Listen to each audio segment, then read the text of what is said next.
खानदानी मोटी सास। बनारस के एक बहुत ही छोटे से शहर में जहां शारदा नाम की एक मोटी सी औरत और खुशमिजाज महिला रहती थी। शारदा बचपन से ही मोटी थी, इसलिए ससुराल भी इसे इतना अच्छा मिला कि उसे खाने पीने की कोई कमी नहीं थी। वह खाते पीते रहती थी और मोटी ही रहती थी और हमेशा खुशमिजाज रहती थी, जिससे कि उसका पति और उसका परिवार भी बहुत ही खुश था।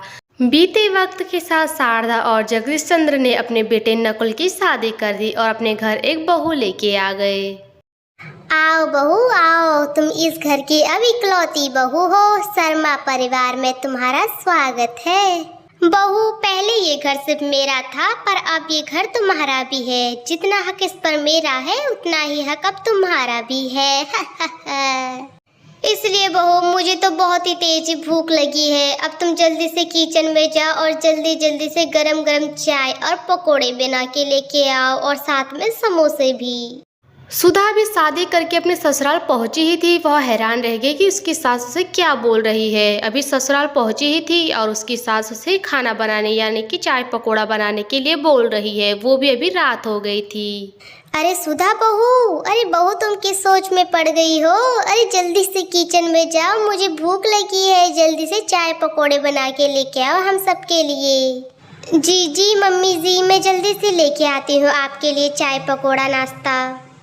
जैसे कि सुधा भी ससुराल में पहुंची ही थी, इसलिए वह अपनी सास से मना भी नहीं कह सकी और वह किचन में जाती है और जल्दी से चाय पकोड़े और समोसे बनाने लगती है। हे भगवान, अभी तो मैंने ससुराल में कदम रखा ही है और मेरी सास मुझे काम बताने लग गई है। और ये भी कोई टाइम है भला? रात के 12 बज गए हैं और मैं ससुराल में पहुंची ही हूँ और मेरी सास मुझे चाय पकोड़े खाने की बात कर रही है। अभी तो हम खाना खा के आए हैं। भला इतनी रात को चाय पकोड़े और समोसे कौन खाता है? ये तो मेरे साथ क्या हो रहा है? अभी से मेरे साथ ऐसा हो रहा है जबकि आज मेरा पहला दिन ही है। अब पता नहीं कल क्या क्या बोलेगी मेरी सास मुझे बनाने के लिए। हे भगवान, मुझे तो बचा ही लेना इतने सारे काम से। जैसे कि सुधा भी नई नई शादी करके घर पहुंची ही थी और उसे समझ नहीं आ रहा था कि उसकी सास उसके साथ ऐसा क्यों कर रही है। अब उसे क्या पता, उसकी सास तो एकदम भुक्कड़ है। वह तो खानदानी मोटी सास है, उसे भूख लगती रहती है और हमेशा खाती रहती है। अरे वाह सुधा बहू, तुमने तो बहुत ही अच्छे पकोड़े और समोसे बनाए हैं। मजा आ गया, मुझे तो पेट भर गया है मेरा। हाँ हाँ बहू, और नहीं तो क्या। अरे भले ही तेरी सास के कहने पे तुमने पकोड़े बनाए और चाय और समोसे बनाए, पर बनाए बहुत ही अच्छे हैं। हमने भी खा लिए इस बहाने तो। हाँ और बहू सुधा, समोसे तो तुमने बहुत ही अच्छे बनाए हैं। और कल सुबह जल्दी से उठ जाना, कल तुम्हारी पहली रसोई है। फिर सभी ससुराल वालों ने चाय नाश्ता और पकोड़े और समोसे खाए। खाने के बाद सभी लोग अपने अपने कमरों में आराम करने के लिए चले गए। सॉरी सुधा, तुम अभी ससुराल पहुंची ही थी और मम्मी ने तुम्हें चाय समोसे और पकोड़े बनाने के लिए रसोई में भेज दिया ना। तुम बहुत थक गई होगी ना। सॉरी सुधा, वो क्या है ना, मम्मी को भूख बहुत ही ज़्यादा लगती है, इसलिए वो खाना खाती है। पर वो ना दिल की बहुत बुरी नहीं है, वो बहुत ही अच्छी हैं। अरे नकुल जी, मुझे कोई बुरा नहीं लगा। आपसे किसने कहा कि मुझे बुरा लगा है? हाँ, पर थोड़ा अजीब जरा लगा था कि मुझे सीधा रसोई में काम करने के लिए भेज दिया। परंतु डोंट वेरी, वैसे भी जितना ये घर आपका है उतना अभी मेरा भी है और घर की जिम्मेदारी भी अब मेरी ही है। इसलिए मुझे इस बात का कोई दुख नहीं है कि मुझे काम करना पड़ा है। सुधा एक बहुत ही अच्छी और सुंदर लड़की थी। वह सुंदर होने के साथ बहुत ही समझदार और जिम्मेदार वाली लड़की भी थी। फिर ऐसे धीरे धीरे करके पूरी रात कट जाती है और अगली सुबह हो जाती है। और अगली सुबह होते ही आज सुधा की पहली रसोई थी और वह किचन में जल्दी जाती है और अपनी पहली रसोई में सबके लिए नाश्ता बनाती है। चटपटे में समोसे बनाती है और मीठे में पूरी, हलवा और खीर बनाती है। पहली रसोई में नाश्ता बनाने के बाद सुधा जल्दी से अपना सारा खाना बनाकर हॉल में पहुंच जाती है और वह ससुराल वालों को खाना परोसती है। अरे वाह वाह वाह वाह बहू, तुमने तो बहुत ही अच्छा काम किया है। अरे सुबह जल्दी से उठकर इतना सारा नाश्ता बना के लेकर आई और इसे तो मैं अब सब अकेला ही खा जाऊंगी। वाह वाह वाह। अरे वैसे भी सुबह मैंने 5 किलो लड्डू तो खा ही लिए हैं। क्या मम्मी जी, आपने 5 किलो लड्डू अकेले खा लिए? ये पेट है या भंडार घर है जो इतना सारा लड्डू तुमने अकेले खा लिया और बाद में भी नाश्ता भी खा रही हो? अरे बहू हैरान मत हो ज्यादा, ये तो इसका रोज का है। कभी कभी तो 10 किलो का खाना भी अकेले खा जाती है और उसके बाद भी खाते ही रहती है। अभी तुम देखो आगे आगे होता है क्या। हमको तो अब आदत सी पड़ गई है इसकी इतने खाने की। देखो देखो, तुम दोनों मेरे खाने पे नजर मत लगाओ, कहीं मैं पतली ना हो जाऊं। बड़ी मुश्किल से तुम इतना खाना खा ही रही हूँ। अरे खाओ खाओ शारदा जी, खाओ खाओ, हम तुम्हें कोई नजर नहीं लगा रहे हैं। ऐसे ही अब धीरे धीरे करके वक्त बीतने लगा और वक्त के साथ सुधा की शादी को 1 महीना हो गया। इन 1 महीने में सुधा अपनी सास को देखकर अचंभित हो जाती कि आखिर इतना खाना वो खा कैसे जाती है और वह खा खा कर मोटी होती जा रही है। अरे बहू, मेरे लिए जल्दी से खाना तो लेके आओ। एकदम मटर पनीर, पूरी, हलवा, कचौड़ी, पनीर। वाह वाह वाह, मेरे मुंह में तो पानी आ गया। अरे जल्दी से लेके आओ, मुझे बहुत ही तेज भूख लगी है।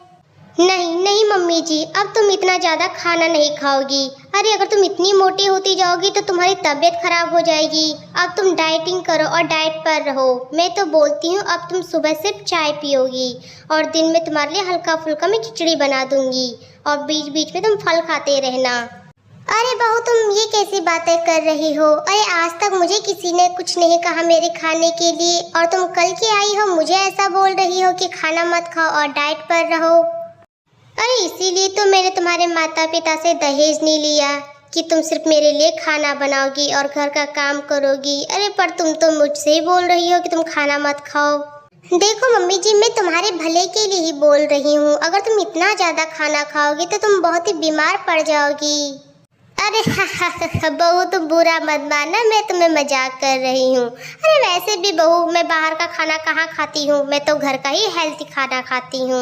देखो मेरी माँ ने मुझे बहुत ही नाजों से पाला है, हमेशा खिलाया पिलाया है। बचपन से ही मैं बहुत खाती रहती हूँ और ससुराल में भी खाती रहती हूँ, इसलिए आगे भी मैं बहुत ही खाना खाऊंगी। भाई मुझे मत रोको खाने के लिए, तो मैं बिल्कुल भी नहीं कर सकती ये काम। और अरे बहू, मैं तो तुम्हें भी बोलती हूँ खाना खाया करो। अरे एकदम माचिस की तिल्ली जैसी हो गई हो। अरे लोग क्या कहेंगे? लोग कहेंगे उसकी सास उस पर कितना जुल्म करती है, अपने तो खुद मोटी हो रखी है भैंस सांड जैसी, और बहू हो गई माचिस की तिल्ली जैसी। अच्छा ठीक है मम्मी जी, कोई बात नहीं, मैं तुम्हें नहीं रोकूंगी खाना खाने के लिए। तुम्हारा मनपसंद अगर खाना ही है तो तुम खाना ही खा लो, ठीक है। वैसे बहू, मैं तुम्हें राज की बात बताती हूँ। अरे ये मोटी मैं ही नहीं हूँ, मेरी सास भी मोटी थी और उनकी सास भी मोटी थी, और वो तो बोल रही थी उनकी सास भी मोटी थी। इसका मतलब तो यही है ना कि एक खानदानी मोटी सास होती जा रही है। अब देख लेना, तुम भी धीरे धीरे जब सास बनोगी तो तुम भी मोटी हो जाओगी। नहीं नहीं मम्मी जी, मुझे नहीं मोटी होना। मैं तो हमेशा जिम पर जाऊंगी और अपनी डाइटिंग रखूंगी पूरी। मुझे नहीं होना इतनी मोटी सास, मुझे तो पतली ही स्लिम डिलिम रहना है। बहू देखो देखो, सपने तुम भी देखो। जब मेरी भी नई नई शादी हुई तो मैंने भी यही सोचा था कि मैं स्लिम डिलिम रहूंगी और एकदम डाइटिंग पर रहूंगी, अब पतली सी ही रहूंगी। पर देखो ना, मुझे भी लगता है कि ये खानदानी मोटापा है जो सभी को होता है, इसलिए हम तो खानदानी मोटी सास ही है। ऐसे ही दोनों सास बहू हंसते खिलते नाश्ता करते हैं और एक दूसरे से ऐसे ही मजाक मजाक में बातें किया करते थे। दोनों ही सास बहू में बहुत ही अच्छी बॉन्डिंग थी। दोनों ही सास बहू साथ में मिलकर किचन का काम किया करते थे और घर का भी सारा काम किया करते थे। घर का सारा काम करने के बाद दोनों ही सास बहू साथ में बैठकर गप्पे मारते रहते थे और अपने अपने बारे में बोलते रहते थे। मम्मी जी, मैं तो तुम्हें कह कह के थक गई हूँ कि इतना खाया मत करो और तुम मोटी साड़ जैसी होती जा रही हो, पर अब तो मैं भी थक गई तुम्हें बोलते बोलते। हाँ तो बहू, मैंने तो तुम्हें पहले ही बोल दिया था कि मुझे बोलना छोड़ दो, मैं खाना नहीं छोड़ सकती हूँ चाहे कुछ भी हो जाए। वैसे मैं तुम्हें एक बात बताऊँ, कल रात मुझे नकुल के पिता ने डॉल बोला था। तुम लग रही हो एकदम डॉल जैसी लग रही हो। उन्होंने मेरे को एक चॉकलेट भी दी थी और आइसक्रीम भी लाए थे दो साथ में खाने के लिए, पर मैंने दोनों ही खा लिए। अरे मम्मी जी, ससुर जी ने आपको डॉल नहीं ढोल बोला होगा, ढोल, जो एकदम फटे हुए ढोल की तरह लग रही हो ऐसा बोला होगा और आपने डॉल सुना है। अरे हाँ हाँ बहू, चाहे उन्होंने मुझे जो भी बोला होगा, पर वो मुझे प्यार बहुत करते हैं और आज तक उन्होंने कभी मेरे मोटापे के लिए मुझे कुछ बोला भी नहीं है। वो तो मुझसे सच में बहुत ही प्यार करते हैं।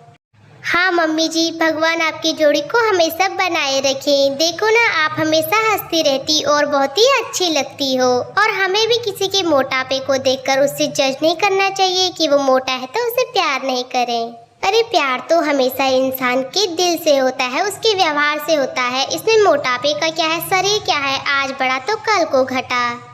अरे हाँ हाँ हाँ हाँ, वही तो मैं भी तुझसे बहू बोल रही हूँ कि तू भी खूब खाया पिया कर, एकदम माचिस की तिल्ली जैसी मत बना कर। ऐसे ही दोनों सास बहू एक दूसरे का मजाक उड़ाते रहते थे और एक दूसरे को चिढ़ाते रहते थे। बहू अपनी सास को एकदम खानदानी मोटी सास कह के चिढ़ाती थी और वही सास उसे माचिस की तिल्ली कहकर उसे चिढ़ाती रहती थी। शुरुआती दिनों में सुधा को अपनी सास बहुत ही अजीब लगती थी क्योंकि वह दिन भर खाती रहती थी, परंतु धीरे धीरे करके सुधा को अपनी सास के साथ आदत पड़ गई और दोनों ही सास बहू एक दूसरे के साथ खुश रहते थे। ऐसी खानदानी मोटी सास भी अपनी बहू के साथ बहुत ही खुश थी।